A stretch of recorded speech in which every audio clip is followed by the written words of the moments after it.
대표님, 아마 이제 가장 안전한 목돈 투자, 한 보통 사람들이 이제 떠올리는 게 아마 은행 예금일 거고, 특히 이제 뭐 목돈이 있으신 분들은 정기예금 떠올릴 텐데, 지금 정기예금 잔액이 얼마나 되고 이자는 대충 얼추 얼마나 됩니까? 한 830조 정도 되는 걸로 제가 최근 데이터를 이게 한 달 전인가 두 달 전 데이터니까 큰 변화는 없겠죠. 얼추 예. 크게 안 변했을 거예요.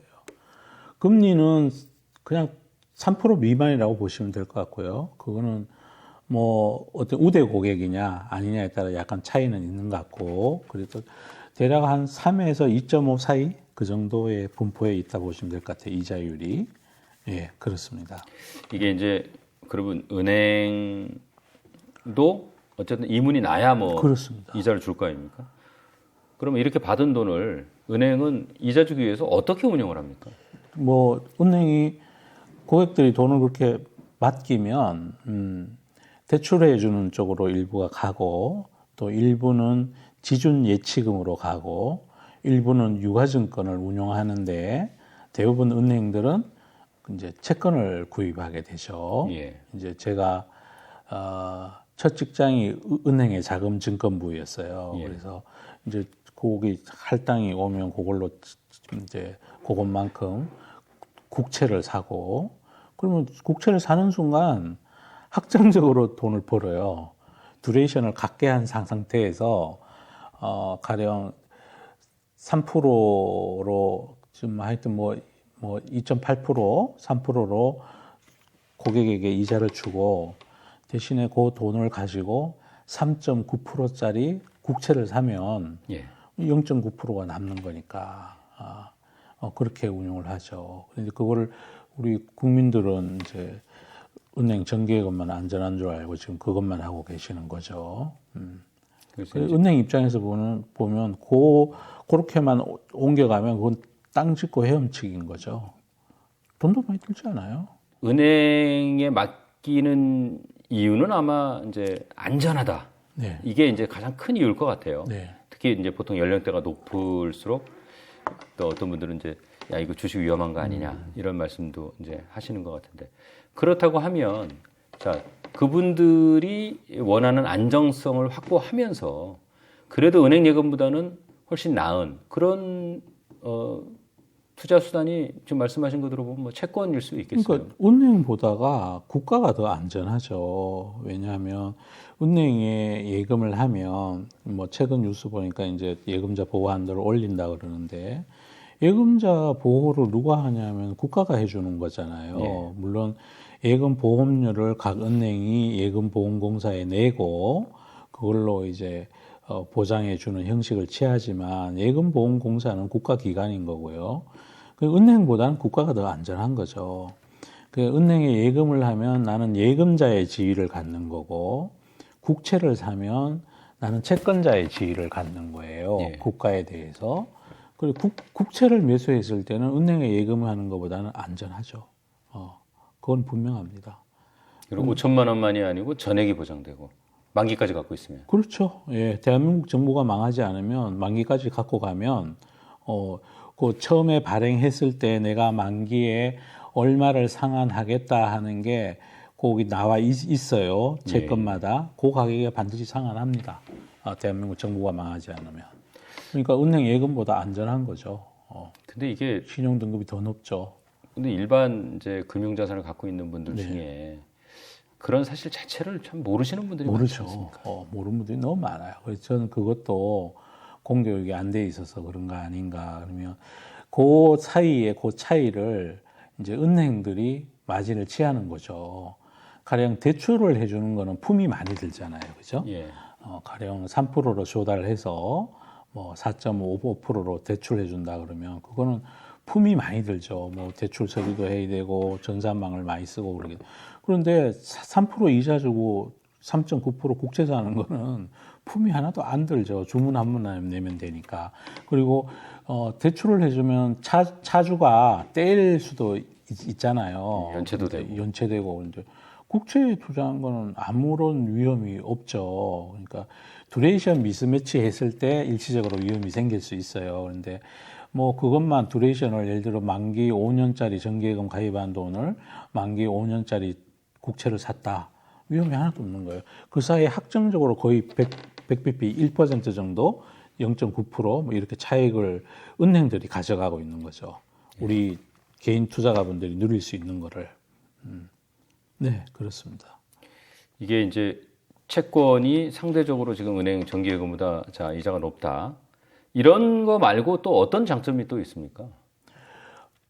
중간에 은행 정기예금은 중간에 한매하면은 이자를 뭐 그 한매 수수료 징수하고 밥 제대로 떼가고 이러면 얼마 안 남잖아요. 근데 채권은 유동성이 큰 국채 같은 경우에는 언제든지 사고 팔 수 있어요.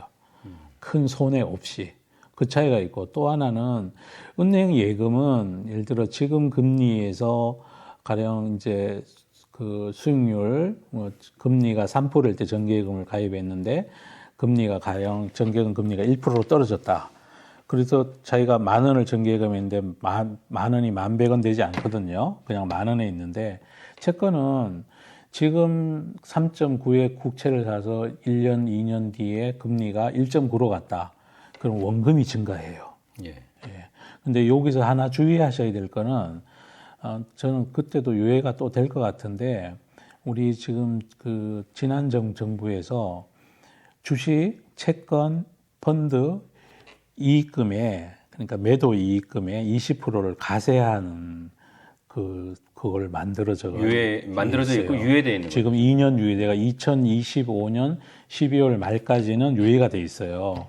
그럼 저 2025년 12월 되면 또 국회에서 그거 갖고 또 유예하니 많이 또 얘기를 할 거예요. 근데 저는 유예될 가능성이 좀 많지 않을까 그런 생각을 하고 있어요. 왜냐하면 그게 그 처음에 제도를 시행할 때부터 좀 무리했던 거라고 저는 생각을 하는 중이고 또 하나는 그렇게 해서 가세하는 것보다 증권 거래세 받는 게 훨씬 더 국가 입장에서 짭짤해요.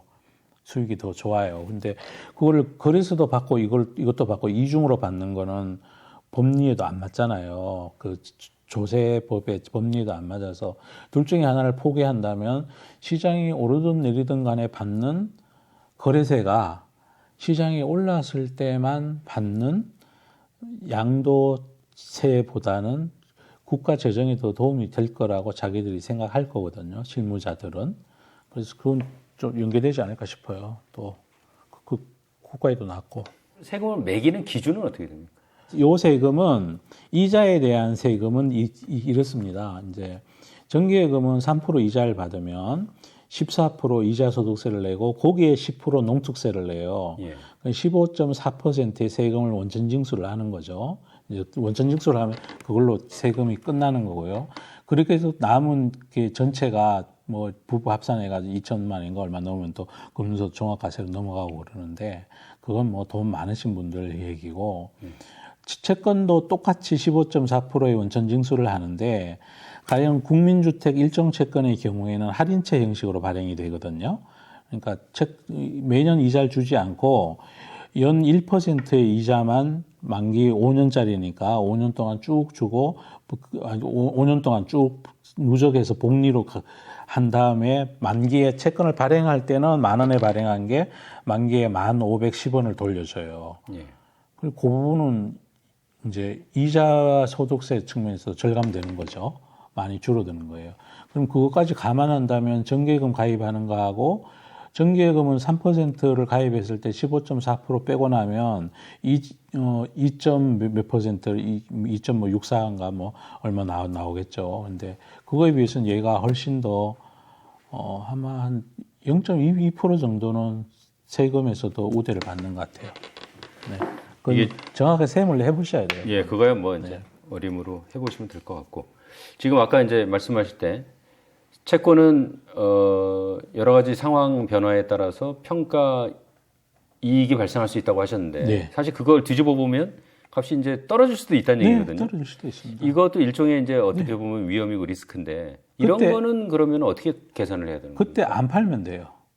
그러니까 주식이 평가손을 입는 거는 나중에 그게 원금이 회복될지 어떨지를 모르는 평가손이고 손절매해야 되는 평가손일 수도 있고 주식은 원금 개념이 없으니까. 근데 채권은 국채인 경우에 혹은 또 어떤 채권이든 간에 발행한 주체가 망하지 않으면 만기에 가까워지면 원금으로 수렴해요.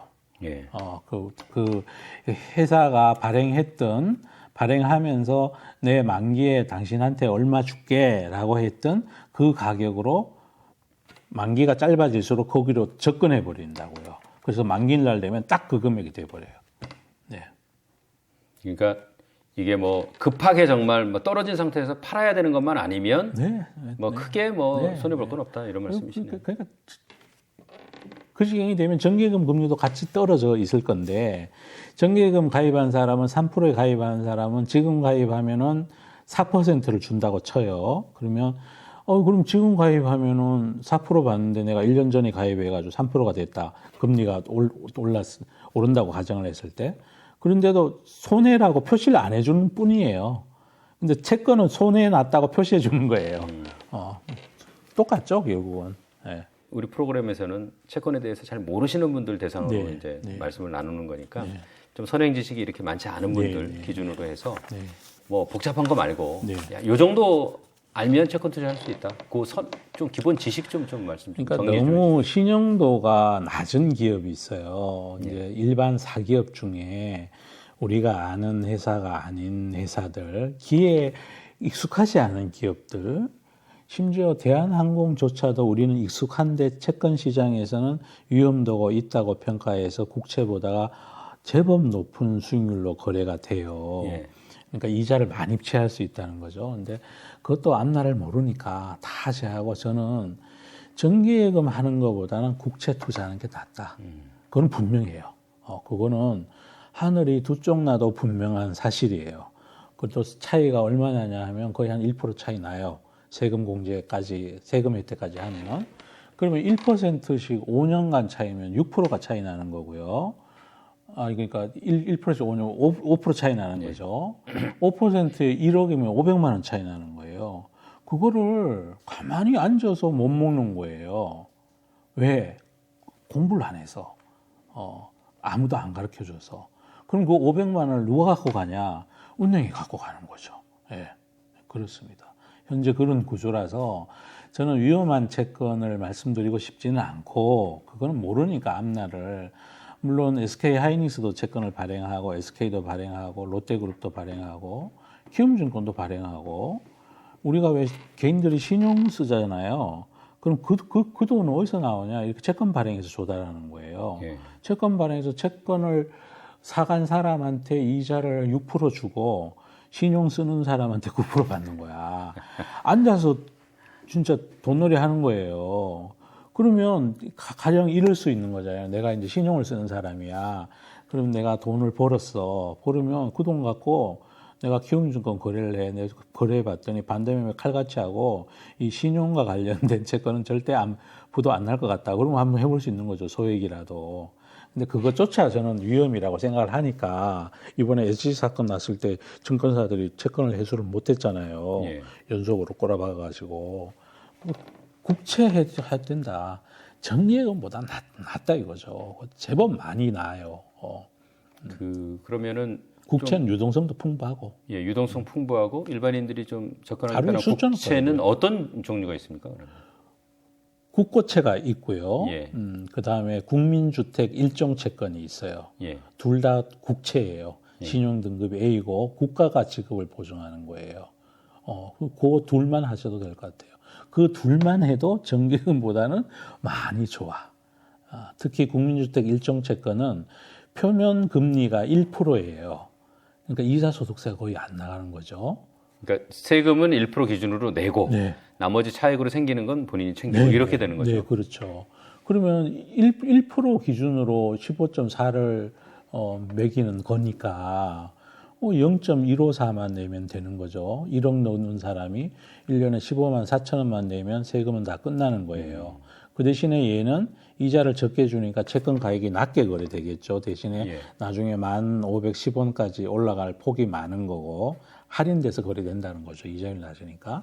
그 수익률을 더하기를 하면 3.9%가 현재 나오고 있다는 거예요.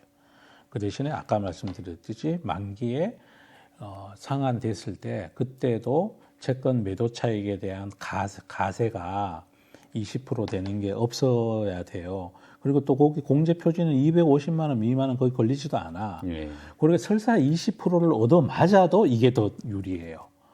은행 정기예금보다가 계산해 보시면. 국민주택 1종 사면은 뭐 하여간 정기예금보다 낫다 이 말씀이시고 네. 이 정도 수준의 거의 안정성이 있으면서 조금 뭐 더 이자가 높거나 수익이 높은 그런 건 없습니까? 이제 이제 은행들이 발행한 예. 신종 자본증권이라고 있죠. 근데 얘는 이론적으로는 만기가 30년이거나 만기가 없는데 매 5년마다 발행한 은행이 되사갈 수 있는 권리가 있고 지금까지 이 제도가 도입된 지난 20몇 년 동안에 중간에 5년마다 사가는 의무가 아니죠. 권리죠. 근데 사실상은 의무예요. 그러니까 시장에서는 다 5년짜리로 불레이를 하니까 그거 다 이제 그때 다 상환을 해 가는 거니까 그것도 해당 은행이 안 망하면 얘도 수익률이 5%대 나와요 지금. 그럼 같은 KB은행에 정기예금을 들면 3% 주는데 이거를 사면은 5%가 나와. 요거는 아까 말씀하신 국채보다 조금 더 차이가 나네요. 차이가 나죠. 왜냐하면 위험도가 틀리니까. 신용. 근데 안 망할 은행 골라서 하면 되는 거 아닌가요? 그렇죠. 그럼 되는 거예요. 그리고 한 5년 정도 되면 또 상환되고 하니까. 근데 저는 그것도 제가 이렇게 공개된 자리에서 그랬다가 혹시나 어떤 은행이 망하면 어떡해요. 그건 제가 죄를 짓는 거니까 그것도 제가 강력히 말씀을 못 드리겠고 그거는 국채만 해도 된다 이거죠. 국채만 해도 은행보다는 대한민국 정부가 더 안전하고 국채만 해도 1% 차이 나는데 그걸 마다할 이유가 없다는 거죠. 예.